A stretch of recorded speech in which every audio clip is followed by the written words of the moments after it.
la place est ouverte à ces questions et à la salle pour interroger nos intervenants. Oui, une question, Benjamin. Alors, pour exprimer vos questions et pour qu'on puisse les relayer, on puisse les capter, essayez de les exprimer dans le micro. Comme ça. Comme ça. Question à Guillaume, sur la comparaison donc, conventionnelle bio, je suis surpris d'un point de vue méthode que vous rajoutiez systématiquement un emploi à 30 000 €, alors que ce n'est pas forcément... on pourrait imaginer une simulation où vous mettiez que le nombre exact d'heures que nécessite le passage au bio. Deuxième chose, c'est à peu près la même. Donc là, je suis surpris par le 30 000 affecté systématiquement, d'après ce que j'ai compris. Et je suis surpris aussi quand il y a un surinvestissement matériel, mais on pourrait aussi déduire le matériel existant. Je ne sais pas si c'est clair, on pourrait faire le matériel bio moins le matériel conventionnel. Voilà, deux questions en une. Ok. Il marche. Alors pour la première question, on part systématiquement sur une embauche. Donc d'abord parce que c'est un travail qu'on fait avec les vignerons en binôme. Donc on voit au niveau de sa stratégie d'entreprise, lui comment il voit les choses, parce qu'on chiffre une augmentation de jours de travail par an, on l'a vu. Cette augmentation de jours de travail par an, elle est souvent concomitante avec une charge de travail élevée, les travaux en verre, les rognages, la protection du vignoble. Et c'est pour ça qu'au final, on se rend compte que l'apport d'une ressource supplémentaire est indispensable. Alors souvent, on est sur des exploitations individuelles qui ont souvent le parti pris d'embaucher, mais c'est là où le rôle collectif des CUMA pourrait être important, parce qu'on se rend compte que même si on est sur une soixantaine de jours, par exemple, dans l'exploitation de 47 hectares, donc ça ne correspond pas à un temps annuel à l'année, mais par contre, ça suffit à mettre l'exploitation en péril à une période où il y a beaucoup de travaux à la vigne et où il n'y a pas de main-d'œuvre disponible pour assumer toutes les tâches.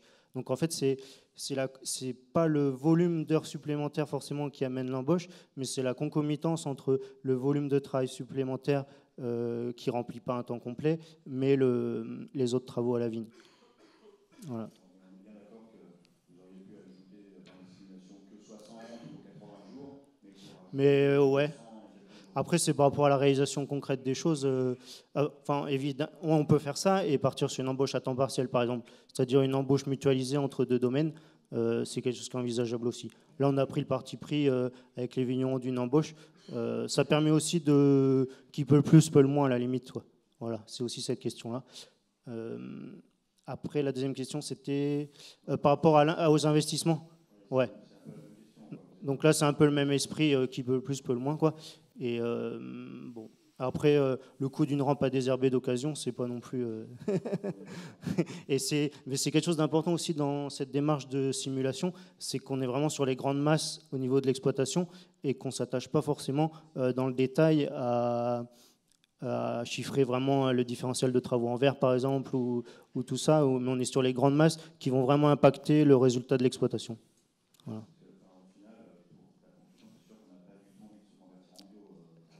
Alors, c'était pas mon message. Mon message, c'était de dire que c'est un coût supplémentaire qui est réel, mais par contre, il y a des moyens de gérer ces coûts mais faut en avoir conscience, quoi. C'est notre travail d'accompagnement aussi, de dire la direction, c'est ça, les conséquences, c'est ça. Comment maintenant on travaille ensemble pour c'est l'accompagnement chambre d'agriculture en fait. On est sur une situation, une demande de changement, des conséquences. Comment on fait pour rendre l'exploitation viable dans ce cadre de changement. Okay, merci. D'autres questions? Oui, devant, là, Christine. Oui, moi, je voulais demander à M. Longe-Pierre les éléments de conclusion ou de réflexion qu'il pouvait tirer de son étude sur alors, c'est peut-être l'étape d'après, hein, mais entre les deux modèles, les éléments de rentabilité dans le rapport prix, hein, prix estimé ou représentation du prix à la bouteille, puisque vous les évoquez en début d'exposé, et la réalité des coûts, selon les deux modèles que vous avez exposés. Est-ce que vous avez quelques éléments à nous livrer là-dessus ? En fait, l'étude n'est pas finie. L'enjeu, c'est, si je prends le premier point, c'est que donc on a la partie vigne, on continue sur la vinification justement pour voir les enjeux des deux modèles. C'est pas deux modèles, hein, c'est même plusieurs modèles. Hein. Là, je me suis focalisé sur des moyennes, mais bon, dans chaque modèle, il y a plusieurs modèles. Après, cette notion, j'ai voulu mettre cette notion de prix bouteille, parce qu'en fait, on parle beaucoup d'itinéraire technique, on reste que sur la technique. Et il faut faire attention, c'est que la technique et les itinéraires engagés ont un impact direct au niveau du consommateur. C'était justement faire attention à ça. C'est pas que technique en fait. Ça reste pas à la vigne et sur on va dire un compte de résultat, un bilan, ça impacte directement le consommateur. Et c'est vrai, très souvent, on a tendance à faire des itinéraires différents et on regarde le même prix au consommateur. On fait 1 ou 2% par rapport à l'inflation. Mais en fait, si on revient en arrière et on regarde bien par rapport à ces itinéraires techniques avec une approche économique, on voit qu'il ne faut pas mettre 1 ou 2%, il faut mettre beaucoup plus. Donc par rapport à se mettre beaucoup plus, donc il y a un enjeu au niveau des professionnels et au niveau de la commission marché, c'est d'engager une grosse enquête, enfin une grosse étude au niveau des consommateurs, et pour savoir justement qu'est-ce qu'ils attendent derrière un prix des vins de Bourgogne. C'est vrai que mécaniquement, avec les petites récoltes, les vins de Bourgogne ont très fortement augmenté sur les marchés. Et maintenant, c'est qu'est-ce qu'ils attendent derrière au niveau du prix actuel pour déclencher plus d'actes d'achat. Donc voilà, l'étude n'est pas finie et j'ai voulu mettre le lien entre la technique et la partie consommateur parce que c'est un impact direct qu'on ne fait pas, mais voilà, il faut l'anticiper et puis bien le mettre en évidence. J'espère avoir répondu à la question. Benjamin. Je suis désolé, hein, j'ai le micro. Du coup, Philippe, parce que ce qui est intéressant, moi j'ai vu vos travaux par ailleurs et qu'on ne voit pas là dans vos présentations, c'est qu'effectivement, là, on voit plutôt des présentations à l'hectare. Mais quand on fait des présentations à l'hecto, alors il y a 2-3 diapos où tu le fais à l'hecto, mais quand on le fait au col, quand on le fait à la bouteille, là, quand un peu en lien avec ce que dit monsieur, c'est pas tout à fait pareil, quoi. Quand les divisions ne sont pas les mêmes, quoi. Quand on rajoute des centimes, ouais. Alors que là on rajoute des kilos euros, c'est pas, c'est sûr que ça frappe, mais quand on rajoute des centimes au col, c'est voilà. Bah, c'est vrai que le ratio est important. Quand je parlais de rendement entre les deux panels. On était à 55, si ma mémoire est bonne, et on passe à 41 sur un itinéraire conventionnel. Hectare, bon, on reste à peu près sur une logique. Par contre, quand on le passe à l'hecto, voilà, on peut multiplier par 4, 5, je dirais, le coût de l'itinéraire technique vigne. Ça, c'est sûr, tout à fait. Ouais. Donc là, c'est vrai que je suis resté à l'hectare. Ouais. Mais oui, c'est un impact beaucoup plus impressionnant sur la partie hecto, et en plus sur la bouteille. D'autres questions ? Juste une remarque, Philippe, là, on va se retrouver, désolé, mais il faut valoriser quand même. Non, mais pas de souci. Déplacement.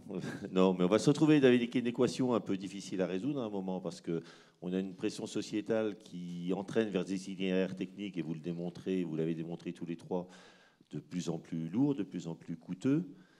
Et en face, un consentement à payer, l'étude que vous allez faire peut-être éclairer là-dessus, voilà, quelle est la solution entre ces deux exigences des consommateurs ou de la société, quelque part, de demander plus de coûts d'exploitation finalement, mais est-ce qu'elle est prête à les assumer Après, c'est, on va dire, plus une logique...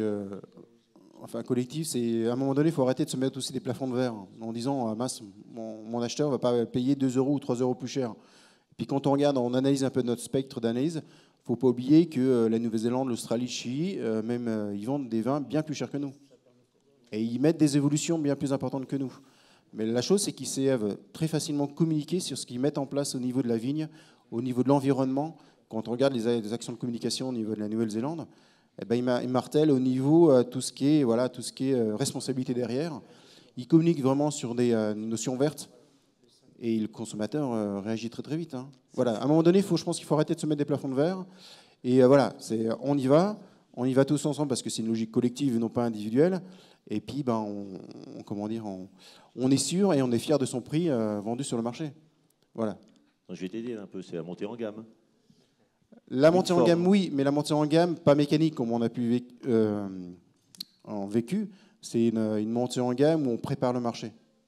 Voilà, on sait qu'on est capable de vendre plus cher et arrêter de ce plafond de verre, mais par contre, il faut l'anticiper et vraiment connaître le consommateur et connaître la cible à qui on va vendre le vin. Voilà, il ne faut pas oublier que ce que je disais, c'est qu'on n'est pas les seuls sur le marché. Il n'y a pas que des vins de Mâcon, il n'y a pas que des vins de Bourgogne. Tous les autres, ils sont derrière et ils augmentent les prix et c'est pas le volume ne baisse pas. Hein. Bien. Une autre question. Pardon, et le blanc de Loire aussi, oui. Après, on arrêtera là et on passera à la deuxième partie de notre matinée. Justement, un peu dans le prolongement de ta question, je voulais savoir comment on pouvait prendre en compte à l'avenir, pour améliorer la comparaison bio-conventionnelle, le coût environnemental. C'est-à-dire que la société, c'est vrai, est plus ou moins prête à payer les vins à un certain prix, mais derrière, il y a tout des coûts cachés que l'on a du mal à estimer par rapport à la dépollution de l'environnement. Et je voulais savoir s'il y avait en perspective, s'il y avait des indicateurs à intégrer dans la comparaison des systèmes de production. Ben, effectivement, c'est des choses qui pourraient être intégrées, quoi, mais c'est toute une démarche de responsabilité de RSE, quoi. Enfin, mais c'est vrai que c'est des coûts et des impacts qui sont assez souvent peu exprimés, quoi. Donc, bon, pour l'instant, enfin, je parle au nom du BVB, et c'est vrai que pour l'instant, on n'a pas trop d'indicateurs sur un spectre beaucoup plus large au niveau des coûts directs, hein, on va dire, des coûts indirects. Par contre, c'est un projet, voilà. Enfin, je parle du BVB, mais la commission marché souhaite justement travailler sur ces notions-là, où en fait, qu'est-ce que coûte et comment engager la filière sur ces coûts plutôt indirects et très méconnus en fait. Mais voilà, c'est des projets, ça avance sur à mesure. Il y a pas mal de travail à faire derrière, pour que ce soit BVB ou l'ensemble des organismes qui accompagnent la filière, hein. Puis même les écoles aussi, hein. L'enjeu, c'est qu'on produit de la matière, on communique sur la matière, mais il faut que cette matière soit reprise aussi par l'ensemble des organismes et aussi des écoles, parce que vous formez quand même les futurs professionnels sur ces sujets-là. Il y a aussi tous les dispositifs et les méthodes autour de l'analyse de cycle de vie qui peuvent permettre aussi d'évaluer, de chiffrer, en tout cas de présenter et de communiquer sur ces éléments-là, éléments qui sont notamment travaillés à Sicarex Beaujolais et à l'IFV à Villefranche. Bien. Juste par ailleurs, il y a aussi, au niveau national, il y a la volonté du gouvernement français de mettre en place la rémunération des services environnementaux. Donc ça, c'est quelque chose qui pourrait venir compenser l'augmentation de coûts qu'on a identifiée. Et on voit, alors c'est pas pour le bio, mais pour la certification de valeur environnementale, que c'est pas forcément synonyme de valorisation, mais ça devient une condition d'accès au marché, avec des metteurs en marché qui exigent des labels environnementaux pour commercialiser les vins. Donc ça commence à venir, mais c'est le début. Bien, on va en rester là pour cette première session. Philippe, tu bouges pas, tu lâches pas. Et donc, on va vous remercier.